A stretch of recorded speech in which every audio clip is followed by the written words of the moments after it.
자, 6단원 처음 들어봤습니다. 물질의 특성 파트고요. 물질의 특성 중에서 물질의 특성 1, 순물질과 혼합물에 대해서 한번 살펴보겠습니다.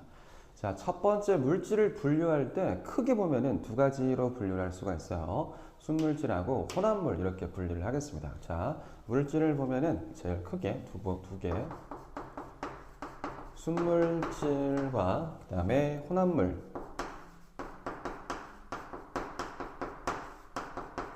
이렇게 두 가지로 분류를 한다는 말이죠. 자, 순물질이 뭔지부터 알아야 됩니다. 순물질은 일단 순수한 물질을 순물질이라고 불러요. 적어볼까요? 순물질은 순수한 물질.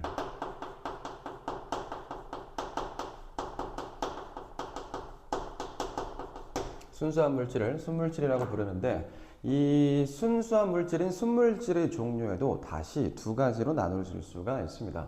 자, 순물질을 다시 두 가지로 분류를 해주면 한 가지 원소로 이루어진 순물질이 있고요. 그리고 한 가지 이상의 원소로 이루어진 순물질이 또 있습니다. 한 가지 원소로 이루어진 물질은 호돈소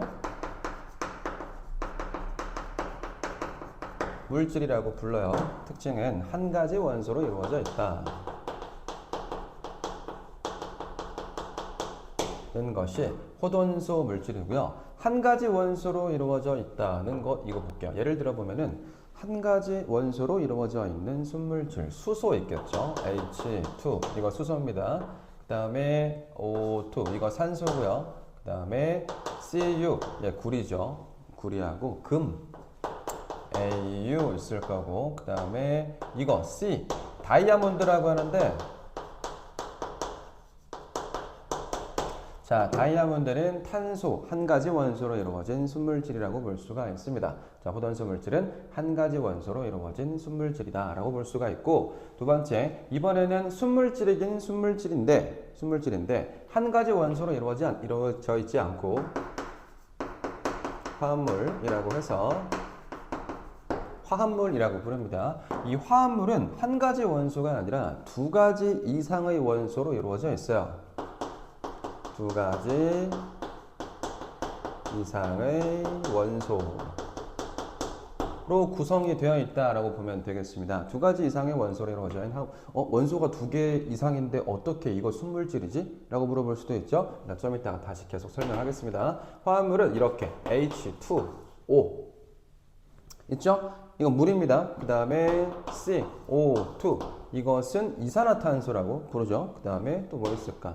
NH3 얘는 암모니아라고 하는 분자라고 볼 수가 있어요. 자, 이런 것들을 화합물이라고 불러요. 혼합물하고는 조금 다릅니다. 화합물과 혼합물에 대해서 쌤이 또 구분을 해줘야 되는데 자, 먼저 볼게요.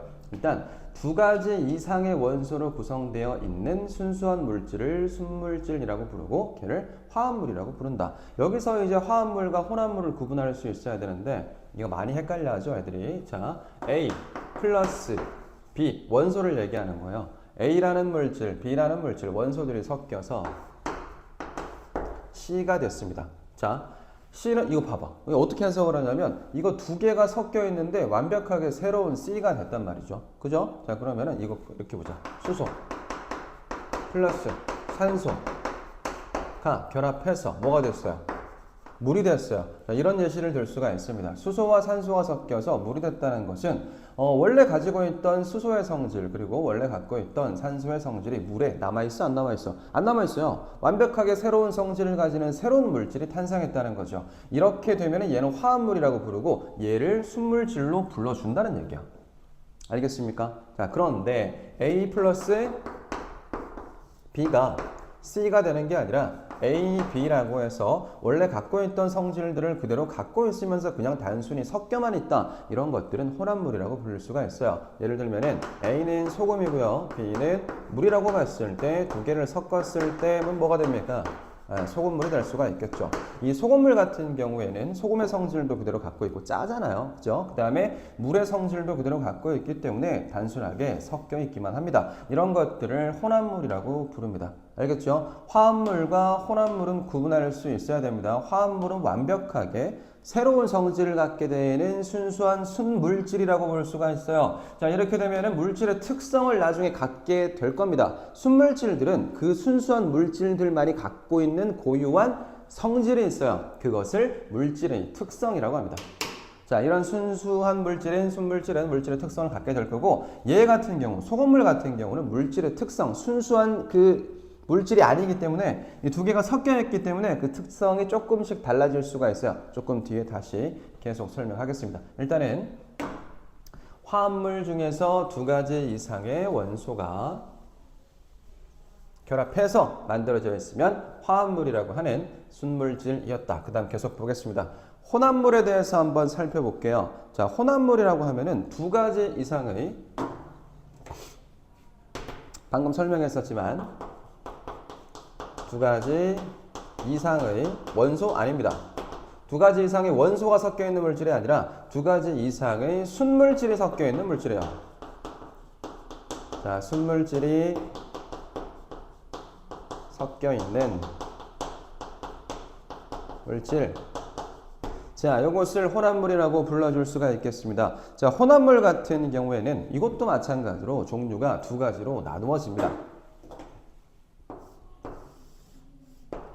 자, 균일 혼합물이라고 해서 균일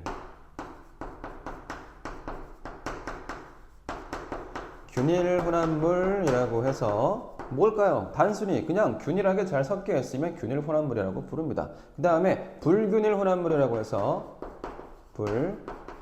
불균일 혼합물. 얘네는 들어가 있는 성분들이, 순물질들이 균일하게 섞여 있지 않고 그냥 한 부분에는 A가 많고 한 부분에는 B가 많은 상태, 이런 것들을 불균일 혼합물이라고 부를 수가 있어요. 자, 균일 혼합물은 골고루 잘 섞여 있다. 간단하죠? 골고루 섞여 있음.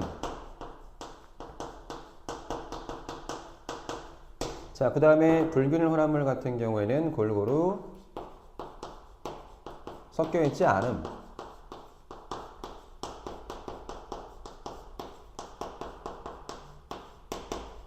자, 여기까지 봤을 때 어떤 그 물질들이 균일 혼합물이고 불균일 혼합물인지는 느낌이 잘 안 와요. 그래서 요거는 예시를 조금 암기를 해야 될 필요가 있고 느낌을 갖고 가야 되는데, 균일 혼합물이라고 생각하면은 요거 골고루 섞여 있지 않으면 큰일 나는 물질들이거나 딱 봤을 때 뭔가 골고루 잘 섞여 있을 것 같아, 그런 것들은 균일 혼합물. 자, 예를 들어 볼게요. 자, 예를 들어서 공기를 보겠습니다. 공기 안에는 굉장히 다양한 기체들이 섞여 있는데 그 기체들 뭐가 있죠? 제일 많이 들어있는 거 질소죠. 질소, 산소, 이산화탄소. 이 정도만 일단 기억하면 되는데, 이것들이 골고루 섞여 있지 않아요. 교실 앞쪽에는 산소가 많고 교실 뒤쪽에는 이산화탄소만 많아. 그럼 수업을 듣다 보면 뒤에 있는 애들은 다 뒤지겠죠. 다 죽겠죠. 산소가 많이 있는 부분 애들만 살고 그러면 안 되죠. 교실에 있는 공기, 밖에 있는 공기, 어디에 있는 공기들도 이 공기들이, 공기 안에 들어있는 기체들이 골고루 잘 섞여 있어야지 전부 생존할 수가 있겠죠. 자, 공기고요. 그 다음에 소금물, 설탕물 같은 수용액 같은 경우 있죠. 걔네들 전부 균일 혼합물입니다. 소금물, 그 다음에 설탕물, 이런 애들 전부 다 균일 혼합물이고요. 또 뭐 있을까? 또 뭐 있을까요? 균일 혼합물, 공기, 합금. 자, 합금이라고 하는 것은 금속들을 섞어놔서 합금이라고 하는데, 얘네들이 골고루 섞여 있지 않으면 그냥 뭐 A라는 그 구리하고 주석이랑 만약에 섞어놨다고 생각을 해보자. 그럼 얘네가 골고루 안 섞여 있어. 그럼 이쪽엔 구리가 많고 이쪽엔 주석이 많고 똑 불러들이면 얘는 구리, 얘는 주석, 이렇잖아요. 그러니까 이거 두 개를 섞어서 합금을 만들겠다고 하는 것은 골고루 잘 섞여 있어야지 합금이라고 볼 수가 있겠죠. 자, 균일 혼합물입니다. 불균일 혼합물에 대해서 느낌을 잘 잡아야 돼요. 이 불균일 혼합물이라고 하는 것은 제일 골고루 잘 안 섞여 있는 건데, 뭔가 밑에 아래쪽에 섞어놨어. 물하고 뭐 액체랑 고체를 섞어놨을 때 밑에 뭔가 가라앉는 침전물 같은 게 생긴다. 그럼 대체로 불균일 혼합물인 경우가 많습니다. 예를 들어서 흙탕물. 얘는 이렇게 착착착착 흔들었다가 뿌얘졌는데 시간이 지나면 밑에 모래들이, 흙이 가라앉잖아요. 이거 불균일 혼합물이고요. 그 다음에 우유. 자, 우유도 시간이 지나면 어떻게 되냐, 위에는 치즈가 뜨거나 밑에는 뭐 찐득한 것들이 가라앉을 수가 있겠죠. 얘도 우유도 불균일 혼합물이라고 볼 수가 있고요. 그 다음에 과일 주스. 오렌지 주스, 그 다음에 사과 주스 이런 것들 있죠. 과일 주스를 보면은 그 맨 위에 적혀 있어요. 흔들어 드세요라고 적혀 있어요. 왜 그렇죠? 밑에 과일들이 가라앉아 있기 때문에 얘네도 불균 혼합물이라고 볼 수가 있어. 침전물이 생기니까요. 그 다음에 암석 있어요. 암석 중에서 섞여 있는 거 있죠. 여감이나 그다음에 사암 이런 것들이 있어요. 얘네들 전부 불균일 혼합물이라고 볼 수가 있겠습니다. 자, 물질을 크게 분류하면은 순물질 그리고 혼합물, 순물질은 호돈성 물질과 화합물 그리고 혼합물은 균일 혼합물과 불균일 혼합물까지 있었습니다. 일단 여기까지. 자, 순수한 물질, 순물질의 특징 살펴보겠습니다. 순물질, 순수한 물질이기 때문에 1번 먼저 항목표로 할게요. 자, 고유한 성질 요거 생각하겠습니다. 아까 얘기했었던 건데 정리해놔야 됩니다.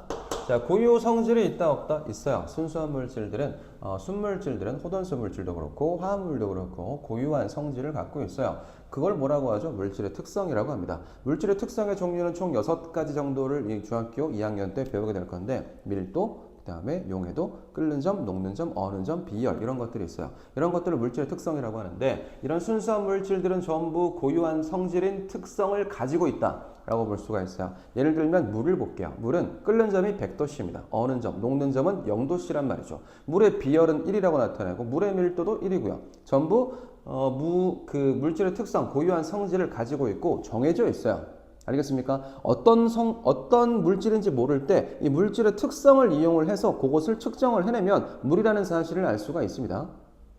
자, 그리고 두 번째로 물질의 특성이 고유 성질 그리고 물질의 특성이 있다 그리고 일정하다 라는 내용을 기억하고 있어야 됩니다.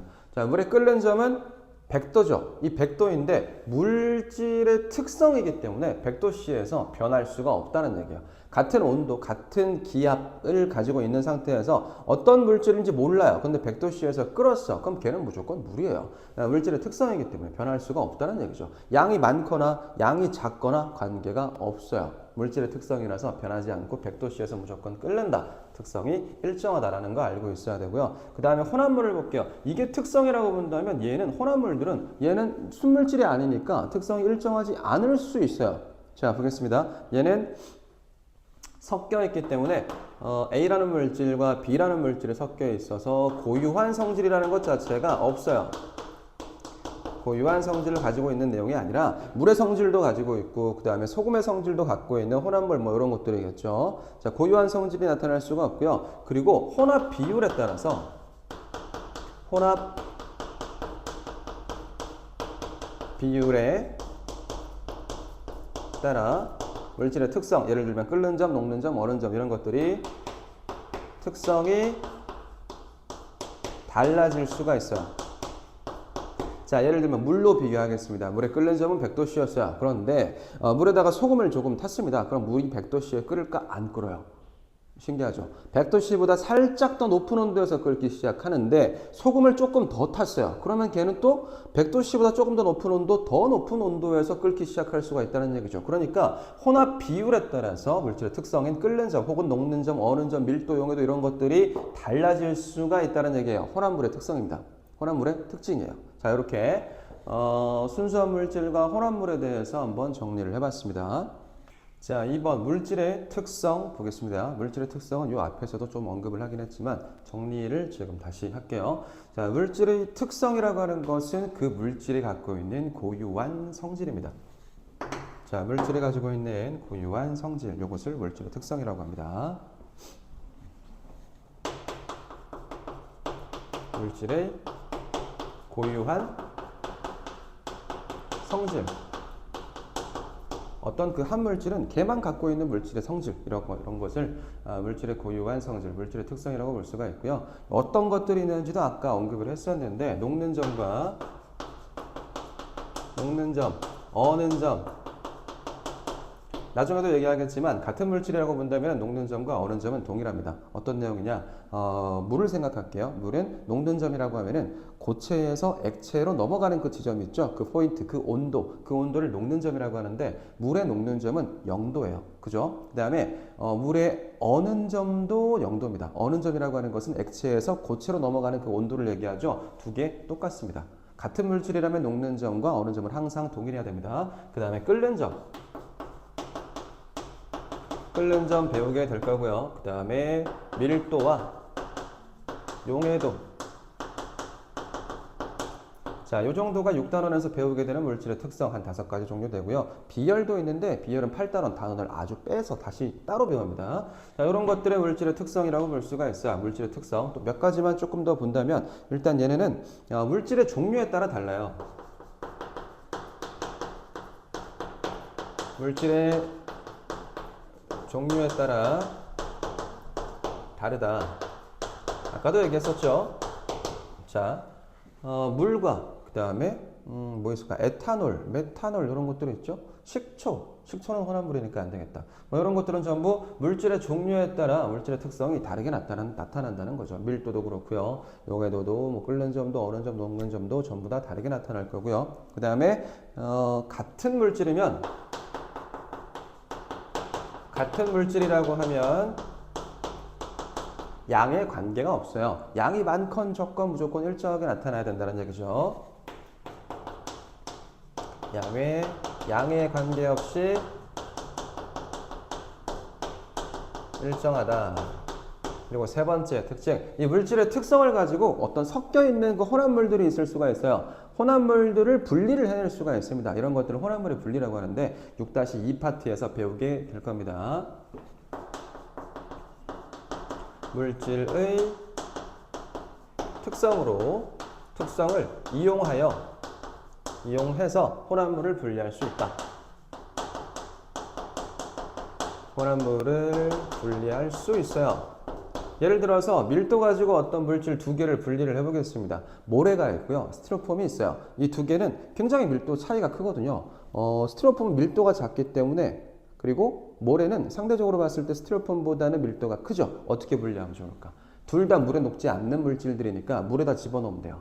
자, 물에 집어넣었을 때 모래는 밑으로 가라앉겠죠. 스티로폼은 위로 물 위에 둥둥 떠 있겠죠. 밀도를 이용해서 스티로폼과 모래를 분리하는 것, 이런 것들을 혼합물의 분리라고 합니다. 자, 그 다음에 3번 물질의 특성이 아닌 것 한번 생각해 볼게요. 자, 변할 수 있는 것들이에요.